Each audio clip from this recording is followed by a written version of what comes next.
Well, hello everyone and welcome back to the kitchen table. And as you can see, it's my kitchen. First time I've been sitting in the kitchen giving you a little talk for, well, quite some time now. Listen, clearly wasn't planning to do a kitchen table today, but the news that we have a calendar for 2020 is well worth a little bit of thought and a little bit of consideration. Listen, with everything in life, as the saying goes, good things are worth waiting for. And I think it's fair to say this is a good WRC calendar and it was well worth waiting for. I might even go a little further than that and say it's a great WRC calendar. 6 continents for the first ever time.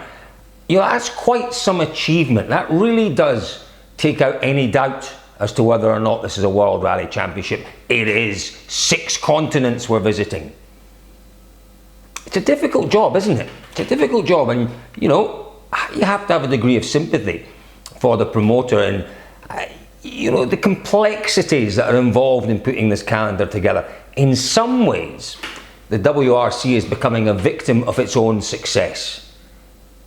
It's got enormous appeal just now, and there are countries all around the world who see the value in WRC, and that comes from a number of things.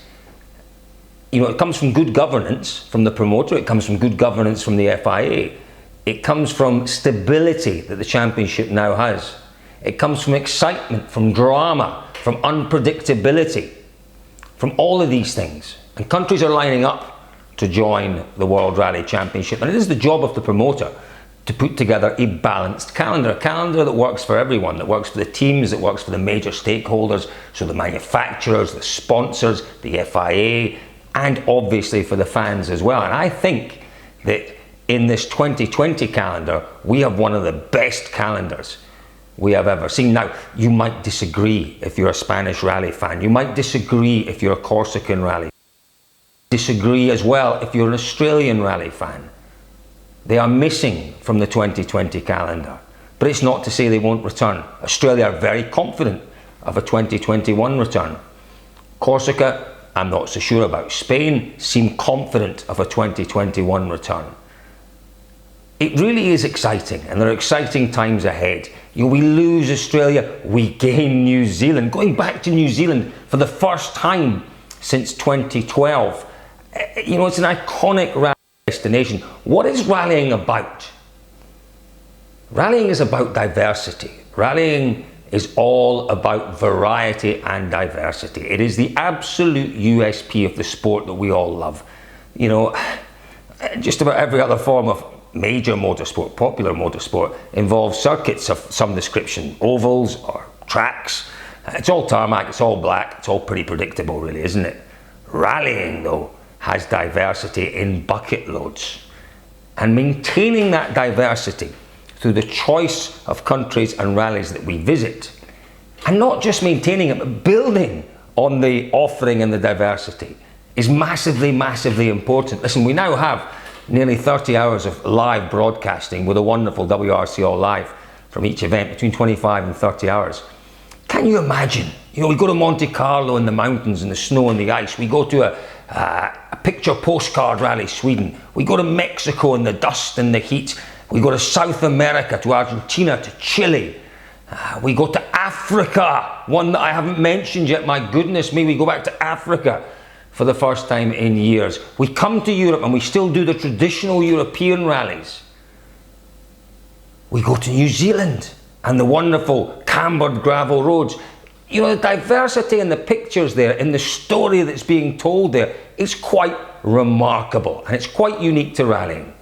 And I think it is a massive step forward, I really do. We're moving away from a European-centric championship that will still clearly be the core of the WRC events, always in Europe. But now we're going global. It is truly becoming a global championship. Good representation through the Americas, increasing representation through Asia and into Japan, and right down the middle we've got Africa and Turkey as well, you might include in that central belt.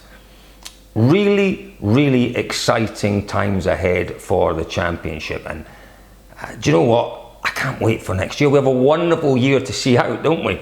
this year with 3 rallies remaining, with so much still to be decided. Yeah, let's talk a little bit about the rallies that have come in for next year. Let's start with Safari, because that's possibly, and not to obviously undersell the attraction of New Zealand, but Safari is perhaps the most evocative of names in rallying. Some of the greatest, most iconic images, be they still images or video images, that have come out of rallying have come from Africa. You know, I remember sitting here in this kitchen in 2001 with some friends who really weren't rally fans.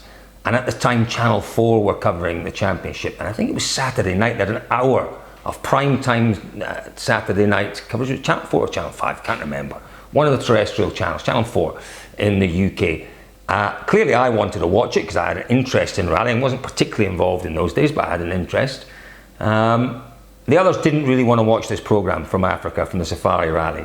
But, my goodness me, the conversation around this kitchen table stopped. The television that's on the wall there became the centre of attention for an hour, because it was just, in terms of pictures, in terms of drama, in terms of stories, it was the most compelling hours Saturday night television. Forget the X Factor, forget The Voice, forget Britain's Got Talent. You know, they're just piffle and nonsense. This was an hour of Saturday night compelling television. To rally fans, to sports fans, and to really just fans of great images and great stories and great television. And I think that is what we'll get again with Africa. We'll get some amazing stories coming out of there, and we'll get some amazing images, and it will be a joy for the championship to return to Africa. So important as well, as Mr. Todt keeps telling us with the FIA, you know, so important that we use vehicles like the WRC, obviously they use F1 as well, but like the WRC, to promote this ongoing road safety campaign. And you know, there's a lot that we can do when we go to Africa next year in that regard as well. So it's a win-win situation going to Africa for the Safari Rally, to Kenya for the Safari Rally, and I can't wait. I really can't wait for that one. New Zealand, well, what a rally. New Zealand's giving us some of the best rallies we have ever seen in terms of the drama, in terms of the suspense, in terms of the quality of competition. I remember that year that Marcus Gronholm beat Sebastian Loeb by, what was it, 7/10 of a second. Gronholm in Hamilton at the service park there, the super special, the final stage around the service park. And that really quite remarkable image of Gronholm on top of the car, having beaten Sebastian Loeb after a ding-dong battle all weekend. And who can forget that Ogier should have taken a win in New Zealand way back in whenever it was, the last one, wasn't it? Solberg could have won that rally as well. Remember, he crashed 4 or 5 corners into the famous Fongaré stage. Not Fongaré, the famous one that ends in Raglan. And you are going to crucify me for forgetting the name of it. I'm going to remember it before the end of this. But yeah, last stage of the rally, finished in Raglan. Fonga Coast stage. Is that the one? I think it was. Anyway, you know, Solberg could have won that event. Didn't, crashed into a lamppost.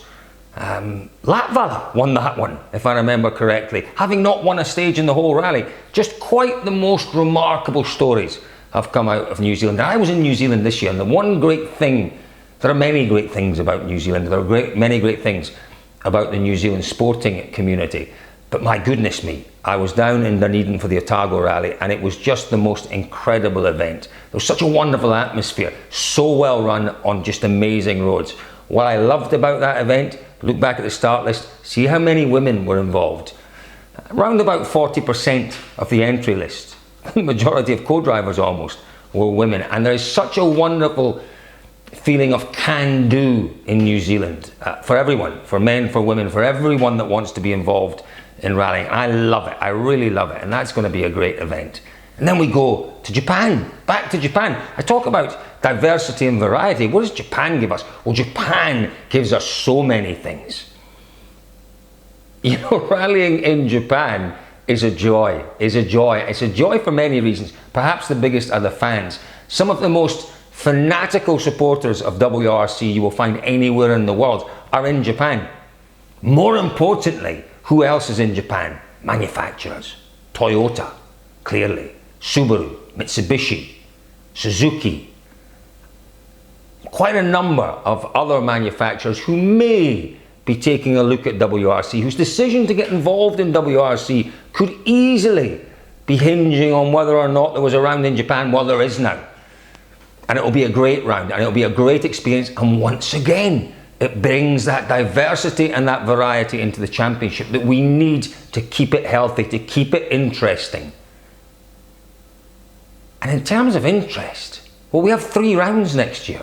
We have the ones we've talked about, Safari, we have New Zealand, we have Japan. All rounds that none of our top drivers really have any recent experience of. New Zealand, you could perhaps argue there'll be 1 or 2 stages, and if Paddy's there, we keep our fingers crossed he is, he will have experience of the stages there. But again, it adds to the unpredictability of the championship. We had a massively predictable championship for so many years, and not to detract from that, the Loeb days were a joy to be part of, And we witnessed something very special with that partnership with Citroën, with Loeb, with Elena. Really quite remarkable. We then went on to the domination of Volkswagen and Sebastian Ogier, and again a joy to watch a team of the utmost professionalism going about their job ruthlessly. But you could argue it was all a little bit predictable. Last year, far from predictable. This year, again, really unpredictable. Next year, even less predictable, in my view. We really are going to see, I think, some interesting developments in terms of the competition and the drivers competing in the championship next year. And what adds to that is the calendar. The fact that we have these 3 effectively new rallies that no one really has experience of. For me, it's dead exciting. It really is. I think the promoter is to be congratulated. He is to be congratulated on a number of things, but in particular of taking his time and making sure things are right before making a premature announcement. You know, there was an awful lot of pressure, a lot of people jumping up and down shouting about, oh, why are we waiting, why are we waiting? Well, we were waiting because it was important, really important, that things were right.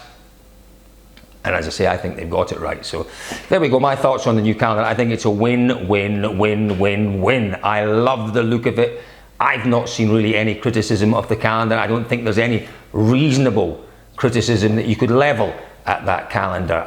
There's obviously disappointment in some quarters. In Australia there's disappointment, and as I said, in Spain there is disappointment, and perhaps in Corsica there is disappointment. But you know, these things happen, and things will change and things will move on, and I'm certain that at least 2 out of those 3 rallies will be back before too long in the WRC calendar. So yeah, congratulations again to the promoter. A wonderful job putting together a wonderfully exciting 2020 calendar. So thank you very much again for joining at the kitchen table. We have a very, very special couple of kitchen tables coming up. I won't give too much away, but that kitchen behind me could be thoughts from the kitchen the next time. Just you wait and see for that one. And then we have another very special guest coming the week after GB, but we'll give you a little bit more information about that a bit nearer the time. So again, thank you very much for joining me. My thoughts on the 2020 calendar. I'm going to go through it again. It might be driving you mad. Facebook, so important you share and that you comment. Even more important on YouTube, that you like and you comment, and if possible, and if you haven't already done so, then subscribe to the channel, because that all helps me in my quest to sustain my thoughts from the kitchen table. Folks, it's been a pleasure. And unexpected thoughts from the kitchen table. Thank you for joining me.